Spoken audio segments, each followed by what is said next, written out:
Before we get to Coach Donahue, when you had an opportunity to get recruited, he lied to me because he told me I was going to come here and be a receiver. So I signed up, you know. But the best thing that happened to me is he turned me into a defensive back. And now my family is well kept. And as you see, I got a little plump since I've been here, so I've been eating real good. What was your experience like as a recruit? Well, James, it's great that you asked me that question because there's two men up here that are responsible for my recruitment. First of all, recruiting me wasn't easy because it was hard to find opportunities for me to be playing when I was not hurt. After my junior year in high school, I hurt my shoulder. My senior year, I broke my thumb. And so for these two men, Coach Donahue and Coach Neuheisal, to recruit me was pretty amazing. I think there's two versions of this story. Coach Donahue, from what I understand, was watching his daughter cheerlead and said, hey, this guy's pretty good. Went back and told the rest of the coaches that I could play. And I believe Rick Neuheisel said, hey, we're already recruiting him. I saw him at a camp last year, and that's what happened. So I don't know the story those two tell, but, you know, that's kind of how it went. How did it go, Coach? Well, Rick Neuheisel always took credit for all my decisions, Wayne. So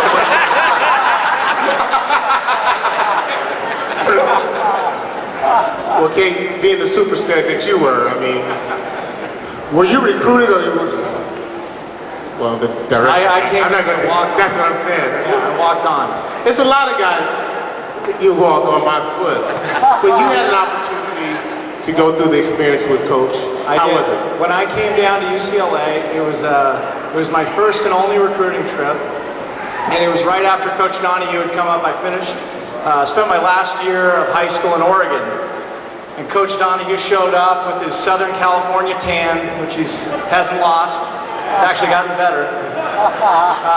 And his big gold Rose Bowl ring, and he said, first thing, the smart thing he said is he ordered seconds from my mom.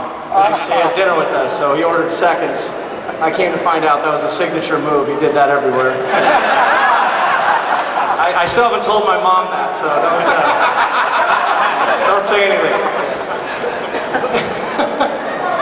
works like a charm. And then I came down on my recruiting trip, and he just said, you know, Cade, we'd like you to, you know, we'll commit to you if you'll commit to us. And I just walked around the university and fell in love with it, and fell in love with just the whole idea of coming to UCLA. And I committed on the spot, and I thought I was lucky, and he thought he was going to have his hands full. But he only stuck around for a year, so, you know, that's okay. That was the dumbest thing I ever did, too. David Norrie.